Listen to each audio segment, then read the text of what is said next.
O assunto do programa de hoje é o aborto. Divaldo Franco fala da posição do Espiritismo sobre o aborto de anencéfalos. E Marlene Nobre esclarece o que fazer para redimir abortos cometidos antes do conhecimento da doutrina espírita e se métodos anticoncepcionais como DIU e diafragma são métodos abortivos. Como é a manifestação de vida de um anencéfalo? Não, ele não terá possibilidade de ver, de ouvir, de falar. Por quê? Ele não tem o córtex. Ele pode ter um pedaço do córtex, né? Depende de exames que se faça em cada anencéfalo. O fato é que ele não é anencéfalo. Essa palavra precisaria ser substituída. Anencéfalo significa não tem mesmo encéfalo. Não tem nenhuma parte do sistema nervoso. Ora, ele tem, senão ele não sobreviveria. Então, a questão básica é o seguinte: ele não vai ter nada disso. Não vai ter vida de relação. E olha, aviso mais, hein? Tem anencéfalo com 2, 3 anos de vida e vivendo apenas e tão somente com vida vegetativa. Como se fosse um adulto que perdesse a sua capacidade de vida de relação e tivesse vida vegetativa. Qual a posição do Espiritismo sobre aborto de anencéfalos? O anencéfalo é um ser com vida. Ele não tem o cérebro, mas o espírito está num processo doloroso de reencarnação. Trata-se, invariavelmente, de alguém que atentou contra a vida em suicídios dolorosos, de alguém que se atirou das montanhas, de altos edifícios, das pontes, esfacelaram a caixa craniana, destruíram não apenas a massa encefálica, mas também com um gesto tresvariado, perturbaram a harmonia do perispírito e reencarnam-se sem o cérebro para uma vida breve. Não nos é lícito matar, em circunstância nenhuma. O ser humano não é autor da vida, não tem o direito de a destruir. Portanto, o suicídio, o aborto, a eutanásia, a pena de morte prosseguem sendo crimes hediondos praticados contra a humanidade.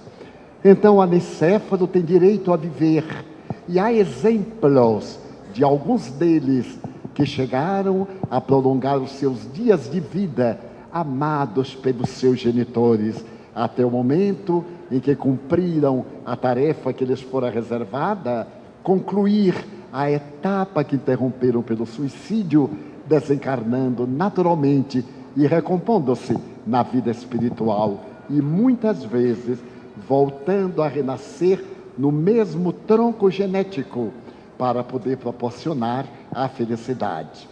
No caso da mulher que abortou por circunstâncias várias, não temos o direito de criminalizá-la, de dizer que ela cometeu um crime hediondo, porque muitos de nós, talvez, na situação em que ela esteve, praticaria o aborto da mesma forma. No passado, a intolerância, as perturbações sociais, a hipocrisia, que estavam sempre contra a mulher sentindo-se desvalorizada pelo companheiro que a fecundou e com capacidade imensa de apoio, de terapêutica reeducativa e de uma psicoterapia para o seu próprio equilíbrio. E ela pode refazer-se do crime praticado pelo bem que possa realizar. Porque a lei divina não é de cobrança. Fez isso, paga da mesma forma. Esta é a lei de Talião, é a lei do karma, segundo a doutrina hinduísta. Allan Kardec, com muita sabedoria, elegeu a lei da física, de causa e efeito. Todo efeito provém de uma causa. Todo efeito inteligente, por consequência, vem de uma causa inteligente. Se eu pratiquei o mal, eu desencadeio consequências que estarão girando em torno de mim. À medida que eu pratico o bem, eu gero outras consequências positivas que estarão girando em torno de bem. E a soma do bem que eu faço anula o mal que eu fiz. Vamos imaginar que um aborto, que determinado crime pese em nossa economia espiritual 10.000 pontos. Então nós renascemos com uma dívida, ou estamos agora vivenciando uma dívida de 10.000 pontos, por causa de um crime que nós cometemos dessa ou daquela natureza. Arrependemo-nos, socorremos crianças desvalidas, atendemos a nossa família com carinho. Aquele que foi abortado voltou e nós lhe demos a chance. Estamos conquistando pontos que anulam aquele débito. E poderemos desencarnar sem carregar na consciência a culpa, nem o pecado. Duas palavras que o Espírito Joana de Ângeles assevera que irão desaparecer dos nossos dicionários, porque toda culpa merece punição e todo pecado merece naturalmente outra punição. Ela substitui as duas palavras pela responsabilidade. Nós somos responsáveis por tudo quanto praticamos, de bem ou de mal, positivo ou negativo. Então, fazer que a mulher pague o ônus daquele erro que já está na sua alma, como a culpa dolorosa e perturbadora, que invariavelmente deságua numa depressão de comportamento, mas hoje ou mais tarde, é fazer que o indivíduo sofra duas vezes pelo mesmo erro. No entanto, liberar o aborto é facilitá-lo. Costuma-se dizer que há tanto aborto clandestino, mas liberar para que ele se torne oficial e legal é naturalmente complicar a situação. O nosso dever de legislador, no caso, é educar, criar condições para as mulheres grávidas, ao invés de optarem pelo aborto, optarem pela pena de vida, dando ensejo ao nascimento daquele ser que pode transformar-se no anjo guardião da sua vida. Quando minha mãe me concebeu, ela estava com 42 anos. Já estava com os primeiros sinais do climatério, da menopausa. Meu irmão contava 5 anos. E ela começou a sentir fenômenos estranhos e foi ao médico. Naquele tempo em que o médico era um pouco mágico, e disse para ele: doutor Martins, eu penso que estou com hidropisia, porque o ventre está mostrando qualquer coisa. E ele olhou-a e disse: dona Ana, não é hidropisia, é um outro filho. Ela disse: mas doutor Martins, eu sei, é um outro filho. E a senhora já teve 12 partos, 3 abortos naturais. Vamos abortar essa criança, porque ele vai matar a senhora. Ela disse: se for filho, eu prefiro perder a vida a matar o meu filho. E se recusou. Aqui estou eu. Eu era o filho hidrópico. Então eu aqui estou, bendizendo essa mulher extraordinária, que optou entre desencarnar a impedir a minha chegada, porque eu tenho uma dívida de gratidão que nunca resgatarei, pela oportunidade que ela me deu de estar na sementeira abençoada da doutrina espírita. Portanto, matar em nenhuma condição. Allan Kardec, no entanto, estudando a problemática do aborto, examina que, quando está em risco a vida da gestante, melhor interromper-se a vida em formação do que correr-se o risco de perder-se a vida já organizada.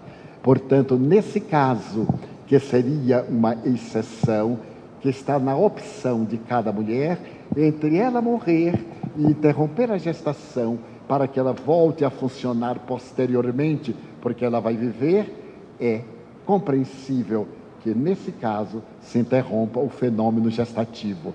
Mas eu conheço um grande número de mulheres notáveis que, com o risco da gestação, com a concepção muito baixa no útero, ficaram 7 meses deitadas, em absoluto repouso, para poderem tornar-se mãe. Inclusive, uma delas, pediu-me para ficar na mansão do caminho com seu marido.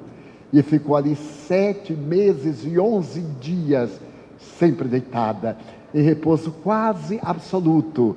E nasceu uma linda filha que agora está com 23 anos.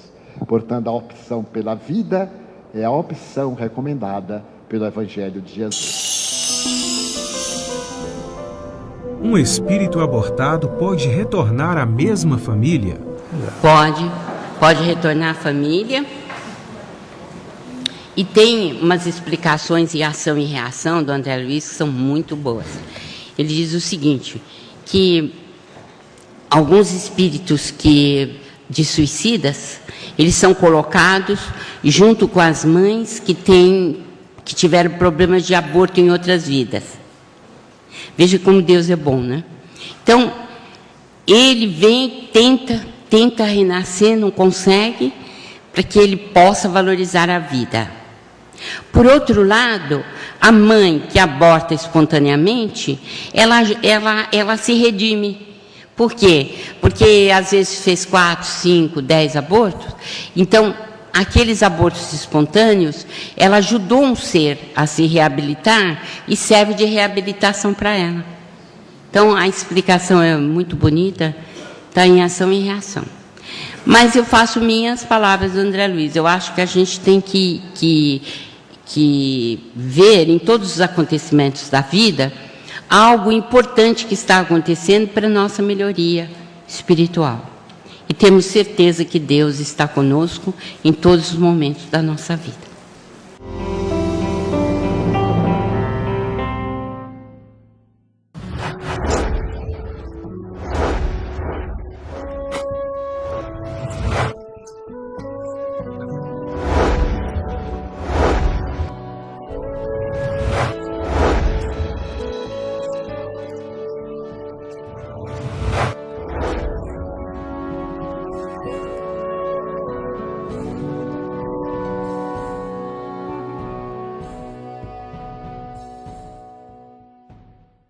Você gostaria de ajudar a expandir o Espiritismo na TV? Então aí vai a dica. Você se torna sócio do Clube Amigos do Espiritismo e ajuda a levar a mensagem espírita a muito mais corações. Além de contribuir com este grande desafio, você ainda ganha brindes exclusivos. Uma revista que vira pôster e 2 DVDs todo mês na sua casa, com documentários, animações e videoaulas. Acesse www.amigosdoespiritismo.com.br, faça o seu cadastro e participe. Depoimento sobre Chico Xavier. No ano em que Chico Xavier faria 100 anos, a FEB lança Depoimento sobre Chico Xavier. Nessa obra você vai encontrar informações precisas com relatos de parentes e de antigos companheiros de ideal do médium. O livro ainda acompanha 2 DVDs com mais de 300 minutos de duração, contendo depoimentos de pessoas que conviveram com o médium espírita.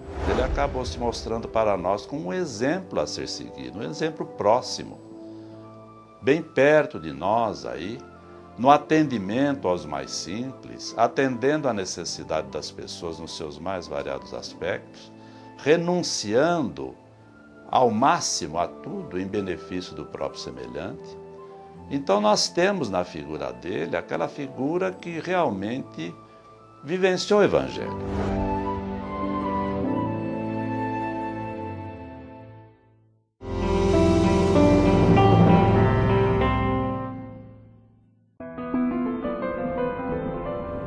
O que fazer para redimir abortos cometidos antes do conhecimento da doutrina espírita? Olha, o remorso, ele tem duas facetas. Uma pessoa com remorso pode sentar no meio do caminho e chorar, e passar 50 anos chorando.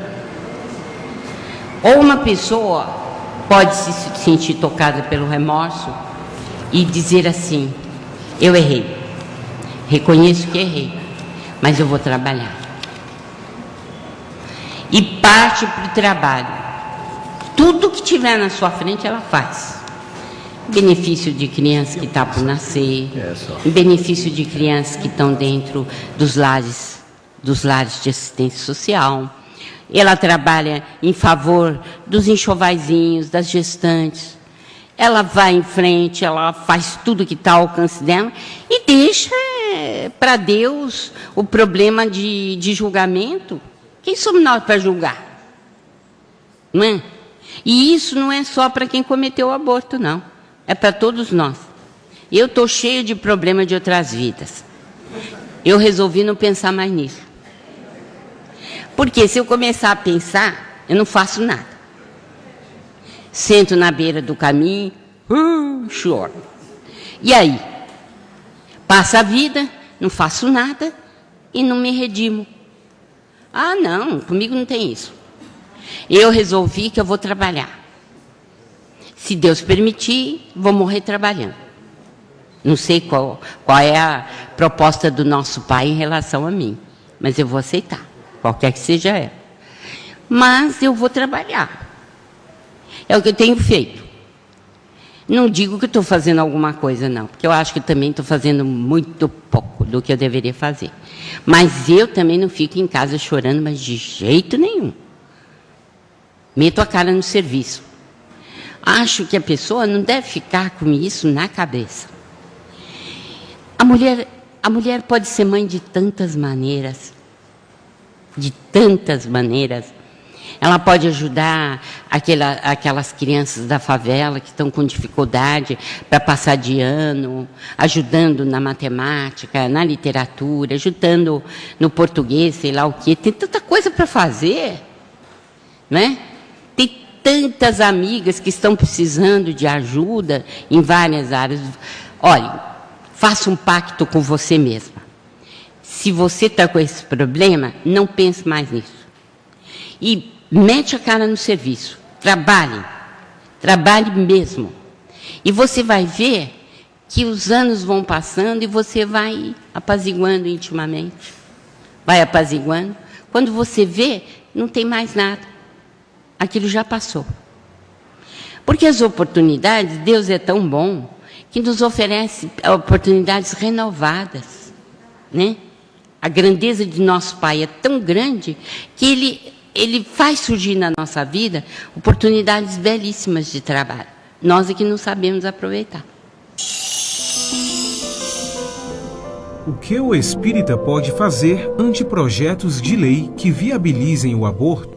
O espírita, em geral, é o indivíduo consciente das suas próprias responsabilidades. Allan Kardec afirmou que o último período do movimento espírita seria o da renovação social. Para que isso ocorra, é necessário que tenhamos uma atividade dignificante no meio da sociedade na qual nós nos encontramos. Ao invés da atitude de deixar tudo por conta de Deus e do destino, das leis de causa e efeito, que nós sejamos responsáveis por ações cujos resultados sejam positivos, já que essas ações devem ser dignificantes. Dessa forma, cabe-nos aos espíritas a movimentação natural, sem nenhuma vinculação política ou religiosa, de trabalhar em favor da vida. Diga-se de passagem que os espíritas estamos fazendo isto na medida do possível. Há vários anos, a Federação Espírita Brasileira lançou esse programa de respeito à vida, para que digamos não ao aborto, à eutanásia, ao suicídio, à pena de morte. Nós próprios, em Salvador, com muitos amigos, estamos no movimento já há 9 anos em favor da paz, movimentando a sociedade, visitando os bairros mais perigosos, proclamando a necessidade de trabalharmos pela paz interior, pela educação, pela transformação moral da sociedade, pela elaboração de leis mais justas, de cujo resultado venhamos obter a paz na sociedade, defluente da paz no indivíduo. Também temos abordado a questão do aborto em conferências, não somente eu em pessoa, como Raul e outros companheiros devotados, despertando o interesse não só dos espíritas, mas de todas as pessoas de bom senso e que seguem as diretrizes de respeito pela vida. Então, a opinião do amigo pode parecer respeitável, mas não representa o resultado das atividades espíritas. Porque aqueles que não se movimentarem é porque ainda não são espíritas. São frequentadores de centro espírita. Ainda não são espíritas no sentido profundo da palavra, que elabora pela sua transformação moral, sendo hoje melhor do que ontem, amanhã melhor do que hoje, e lutando sempre para libertar-se das suas más inclinações. O que nós deveremos pensar é que mesmo que essa lei venha outras a serem aceitas pelo Congresso e que esses atos hediondos sejam transformados em legais, como estou ouvindo o Dr. Bezerra de Menezes dizer, jamais eles serão morais, porque atentam contra as soberanas leis da vida.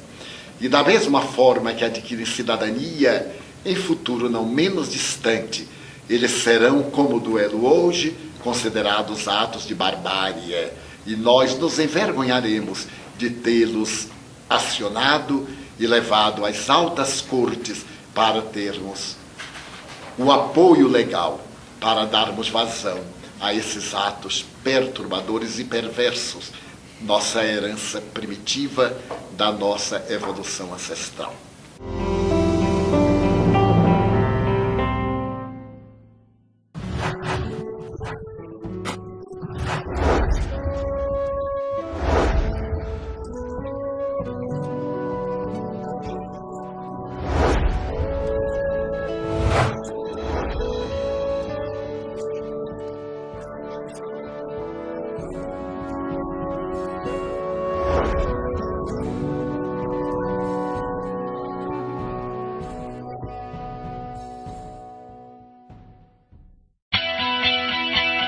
A TVC está presente em toda parte, na Web TV, através do satélite, em seu celular, TV por assinatura e também nas redes sociais.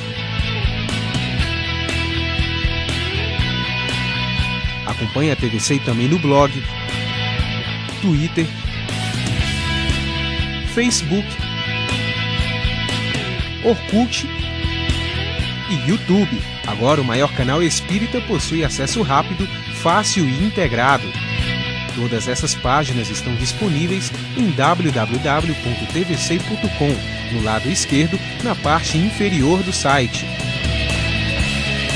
Além de ficar por dentro de tudo que acontece na sua TV Espírita, você ainda pode deixar o seu recado e dar sugestões para que a TVC continue crescendo. Não fique fora dessa. Participe! Jovem, para que reencarnamos? Basta não fazer o mal? O que é Deus? O que é ser um homem de bem? Espíritos podem nos influenciar? De onde viemos? O que existe após a morte? Para onde vamos? Busque respostas. Encontre caminhos. Participe da evangelização espírita.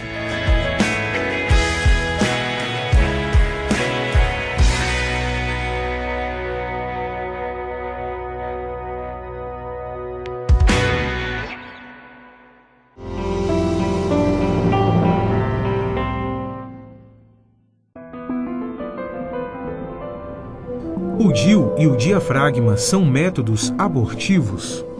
Não, o diafragma não é abortivo, porque ele é método de barreira. A rigor, ele deveria impedir a entrada dos espermatozoides. Portanto, todo aquele método que impede a união do espermatozoide com o óvulo, ou melhor, o ovócito, que depois se transforma em óvulo, qualquer método que impede a fecundação é anticoncepcional. O diafragma é um deles. Agora, a pílula do dia seguinte é abortiva. Por quê? Não impede a concepção. Impede a divisão do ovo formado. É diferente. Bem, há uma discussão enorme em torno do DIU. Ninguém provou até hoje que o DIU, por si mesmo, não seja incapaz de dar guarida a a uma gestação. Em 2% dos casos, na vigência do DIU, forma-se uma gravidez. E nesses 2% de gravidez, quando você vai tirar o DIU para que ela possa prosseguir, em 50% dos casos você perde o bebê. Então, a questão do hormonal, do DIU hormonal, a ação não é apenas peristáltica, quer dizer, que aumentaria o peristaltismo da trompa, né, da tuba, e impedindo a união do espermatozoide com o óvulo. Além disso, teria ação hormonal também, que seria descartar a possibilidade desse encontro. Ainda não está suficientemente estabelecido, né, que não possa haver a fecundação, e o que se impediria seria a anidação por causa da posição do DIU dentro do útero. Ainda há uma discussão sobre isso. Milhares de mulheres espíritas se dirigem às associações, assim, através dos seus médicos.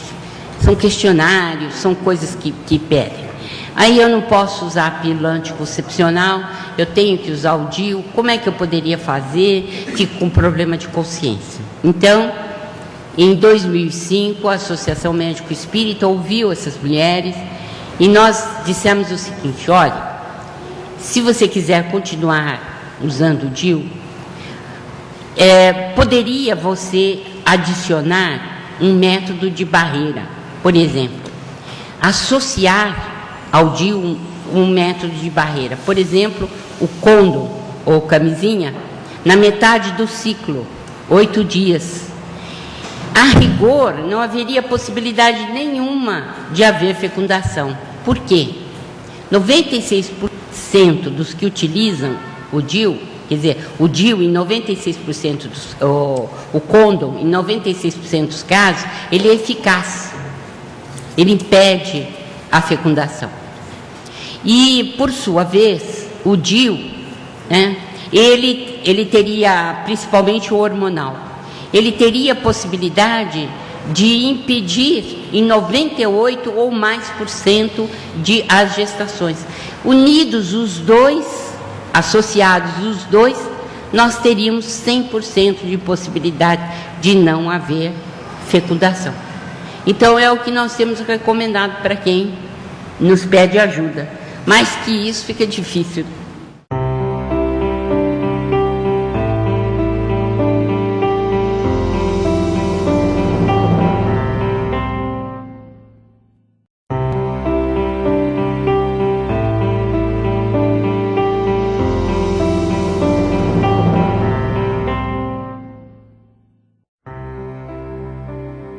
O assunto do programa de hoje é o aborto.